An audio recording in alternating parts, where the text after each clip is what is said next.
the man What?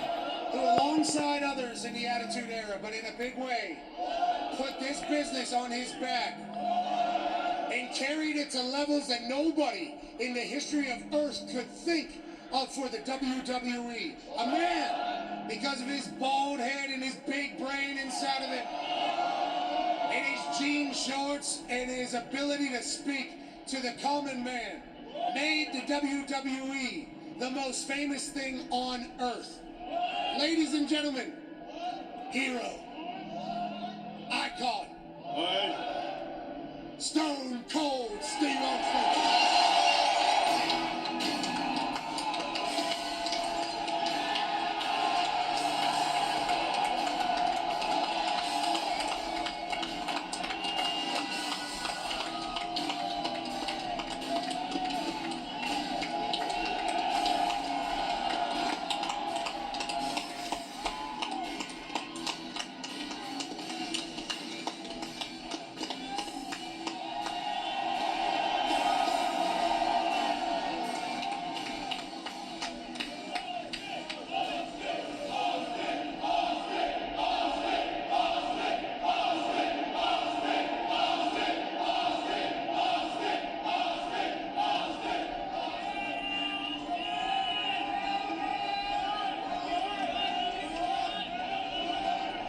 Can I hear everybody?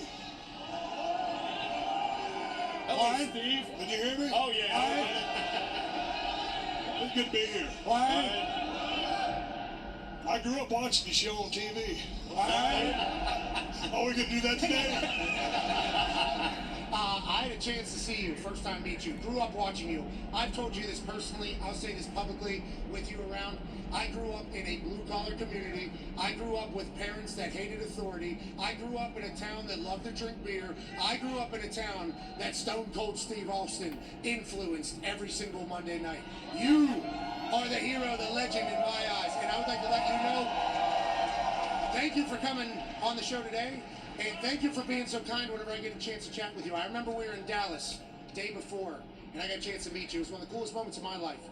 And I said, I can't wait to be in the building when the glass breaks. And this place goes absolutely apeshit. First time ever in Dallas. And you said, oh, I hope, you need to know, for the rest of your fucking oh, give me a hell yeah! Forever. Thank you for what you've done for our life. Hey, man, I appreciate that. It sounds like you grew up in a hell of a town, and on that same note, man, you saying, hey, thank you to me. Hey, thank you guys. Hey, you try to give it back. These are the greatest fans in the world. You know that. Absolutely. God dang it, I can tell them. Thank you. Appreciate you guys so much. You know, God dang, Pat, it's been a while since I've been around. Last time we saw each other was Dallas, and WrestleMania what? 38. It's been a minute. Yeah, It's like every time you come back to something like this in the world of WWE, you just wonder, hey, will those fans still remember? And hell, they never forget. And hell, I was in the hotel the other day, and you got these kids 6, 8, 10 years old, and they got no business, even knowing about Stone Cold Steve Austin. I left the ring in 2003, but it's like I never left. So it's just great to be remembered. It's great to be here in such a positive universe. You've earned it. You've earned it with everything that you did for the company, and every time you come back, we all get excited. And you heard them chanting one more match or one last match. You had one a couple years ago in Dallas with Kevin Owens, obviously, and I think all of us were impressed by the amount of shit that you did in that match. I don't think anybody was expecting that much. Then there's been rumors, basically every single big PLE. Hey, Steve Austin, Steve Austin, Steve Austin. Because of how popular you are, everybody wants that to happen. How much do you think about that at this stage of life? You're in great shape. I know you're doing four-wheeling at a very high level. How much do you think about wrestling still? And do you ever get in there and, see if the old ass could take another drop-down stunner? No, I don't think about anything like that. I've kind of moved on down the road, and don't get me wrong, the competitive side of me, which kind of transfers into the racing that I'm doing now that you spoke of, I want to be the best at everything that I do. And, you still go back and you watch these guys and the gals in the ring in the WWE, and you think, hey, man, I could have gave Kevin Owens a little bit more than what I had. And, sometimes you think about it, but hey, man, I think the time right now for the people in the ring is for the younger generation. That's for the young men and women that are out there on the road. I leave it to them. And they've taken it to a great place. The business has grown to something that I never would have imagined. So, my days of, don't get me wrong, I can still whip some ass. Why? But I'm not looking to get back in the ring at any time. Why? In the future. Why? Because Why? these young cats Why? need something Why? to shoot for. Why? Stone cold. Why? Don't need Why? to beat Why? nobody's ass Why? anymore. Why? And that's the bottom line because I said so.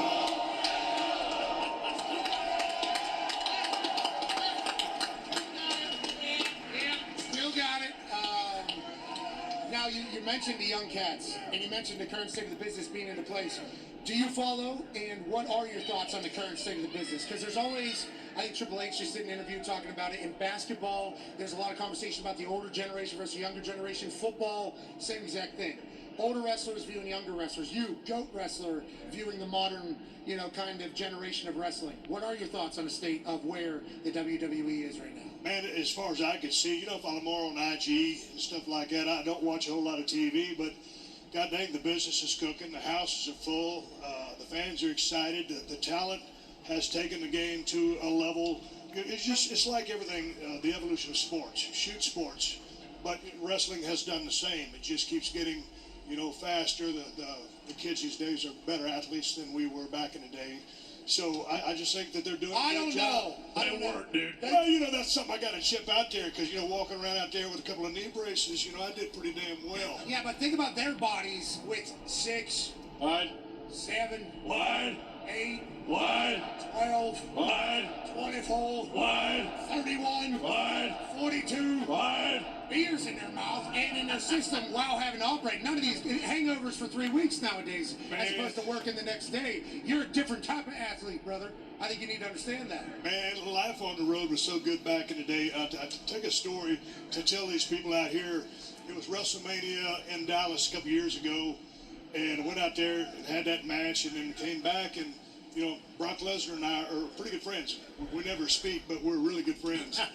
And we wanted to have a drink, after the show. And no one's ever heard this story. So I had a bottle of Maker's Mark from Jerry Jones's suite up there at AT&T Stadium. And it was myself, Brock Lesnar, Pat McAfee, and Larry Heck, the trainer.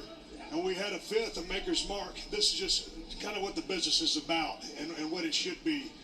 And we all started around, we were pouring that Maker's Mark whiskey in those little plastic cups. And we said, I'll piss on that. And we just started passing that bottle around, and less than 60 minutes later, that whole fifth of whiskey was gone, and everybody was buzzed.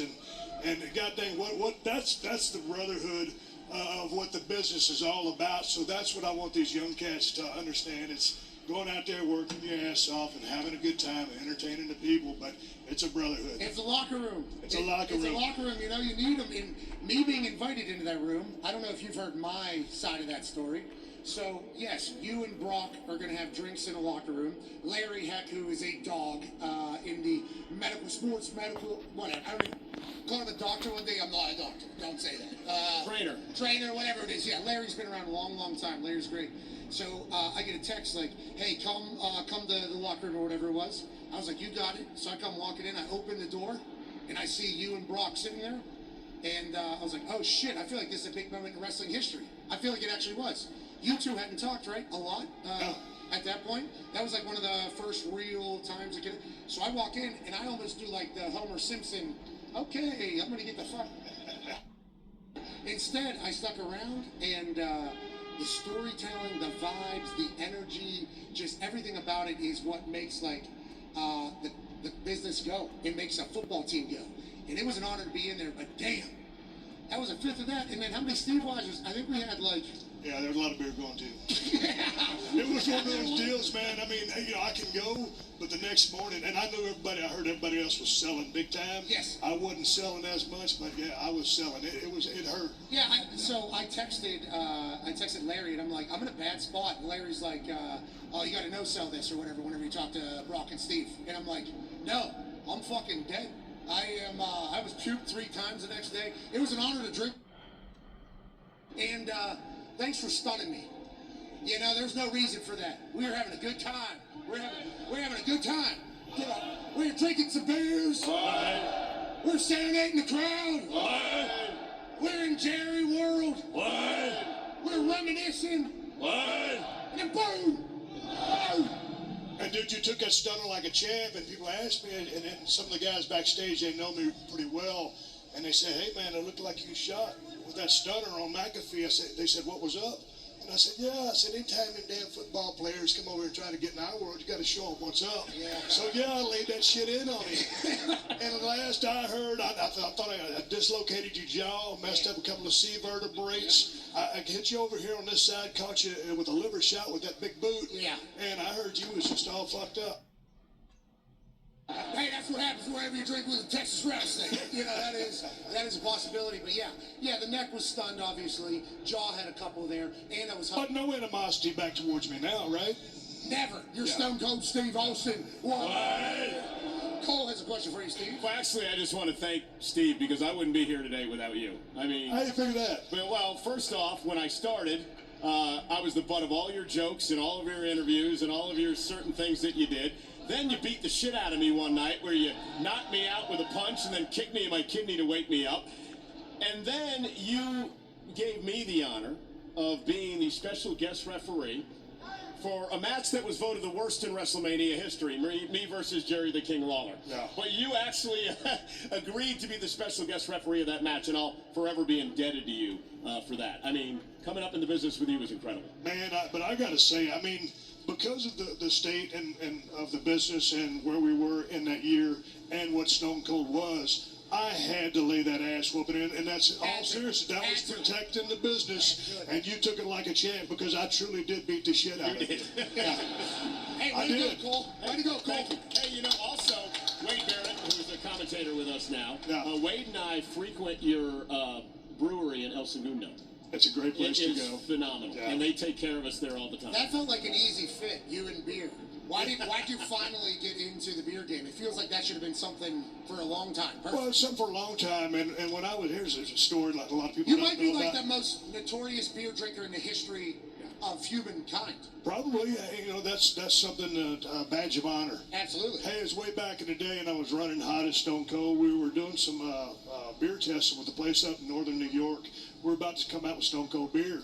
And then, you know, we come up with a bad booking decision, you know, about me and Brock and Monday Night Raw. And I said, hey, man, F this. And that blew the beer deal up. So all these years later, of course, you know, as you know, the beer drinking's a shoot for me.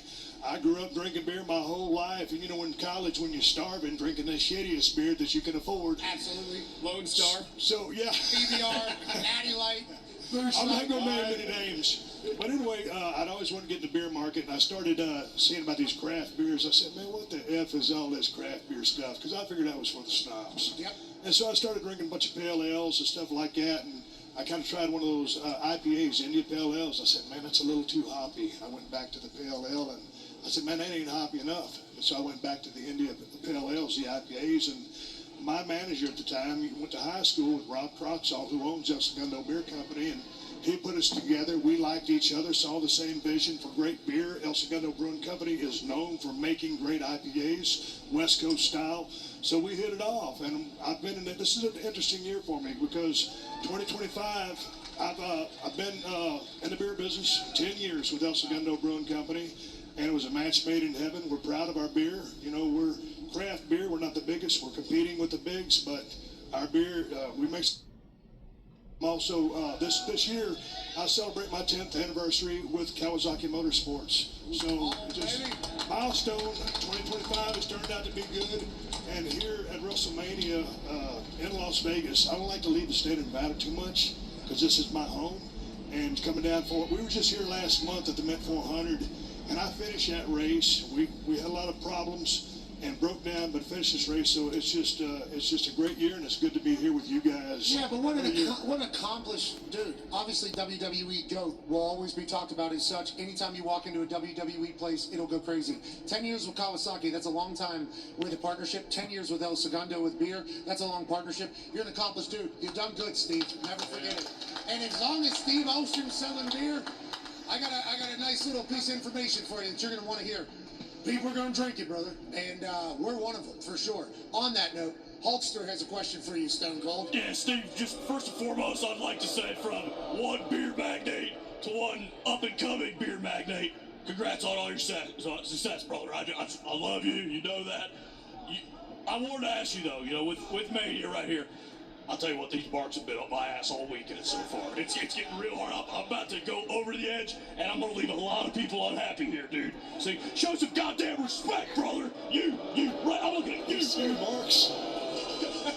But anyway, just curious, I think I saw an excerpt that basically said you were like, hey, listen, there's nothing better than being in that ring. There's no feeling that's going to, get to that point with all the motorsports and everything you're doing and all that kind of stuff.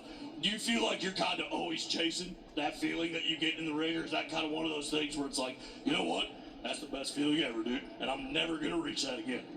No, I'm not chasing that feeling in the ring. It was just we was filming a project, and I've been riding buggies and four-wheelers and all that shit my whole life.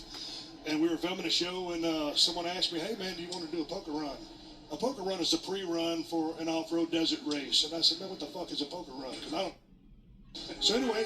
You don't play cards? No, man, I ain't got time to play cards. Okay. You sit there and you do your little cards out. Yeah, you do little cards and you look at them, yeah, what? Yeah, and then you try to bluff the other guy. It ain't my bag, man. Okay, all right. Yeah, so anyway, there we were. And I ran that race, and then the owner of the team, Shane Kissman, called me up, and he said, hey, man, would you like to really race side-by-sides? And so I started that. But I didn't do that to try to chase what wrestling brought to me, because you got to move on in life, and there ain't nothing that that can mimic or follow what these crowds deliver when you're in that ring, going down to give them 15, 20, 25 minutes of excellence that goes in the business of pro wrestling in a 20 by 20 squared circle. So I don't chase that, but I do have that. Racing to me were a good fix. I found it a little bit late in life. I wish I'd have found it sooner.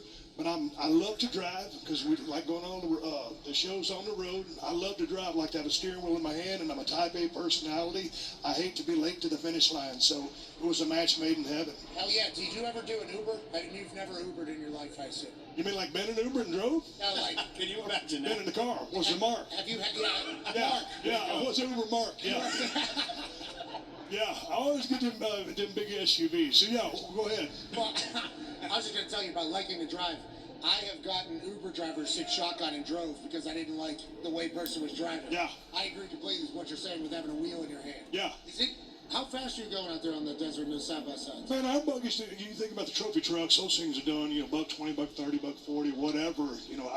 If we're hitting about 80, and we're running pro naturally aspirated. So it's a tough-ass buggy, but we're hitting speeds of about 80. I love watching it on Instagram. We also love Poncho. Punches. Hey, let me give a shout-out to them two solid-ass cats. And Poncho's been kayfabing me lately. We got an angle going on here.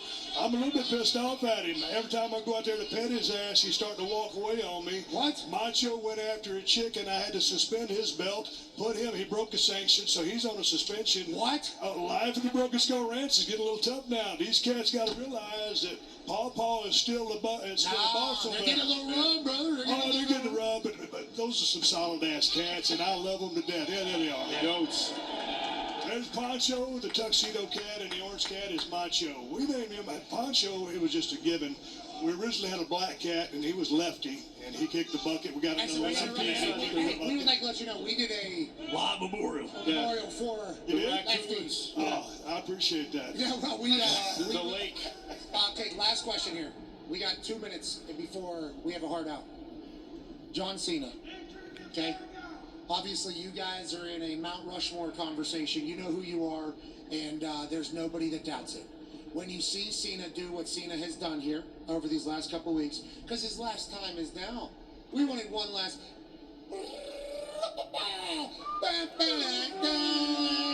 John Cena! We wanted the whole thing. We wanted to throw in the headbands.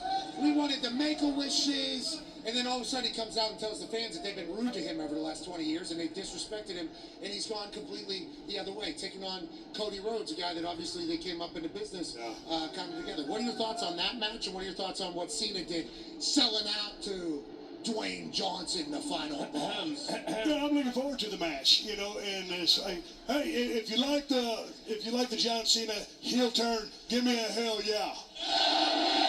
If you don't like the John Cena heel turn, give me a hell yeah. I said I like it. So hey, I dig it too. Hey, John's a good The one for the bad guys. Yeah, John's had a hell of a damn run. So it's for me to be inside the business as long as I was. I didn't have the longest career in the world, but to see what John's doing and where he's going right now, to me, I love it because he just means so much to all of these people here, whether you boo him or you cheer him. To see him as a heel is a breath of fresh air for me, so Well, I dig it the most. Steve, you went through it. What's that? I mean, you went through it. You were so popular, you turned heel as well. You went through. I tried to turn heel. That was, that was something that didn't need to happen. We tried to force that, and it didn't fit. I think the way John did it, I think it fits. What's Oh, that? we got a hard out here, McAfee. You're the one that said it. 15 seconds. 30 seconds. Everybody covered? Yeah, yep. Come, one more. Come. Here you go. Ready? Who's here?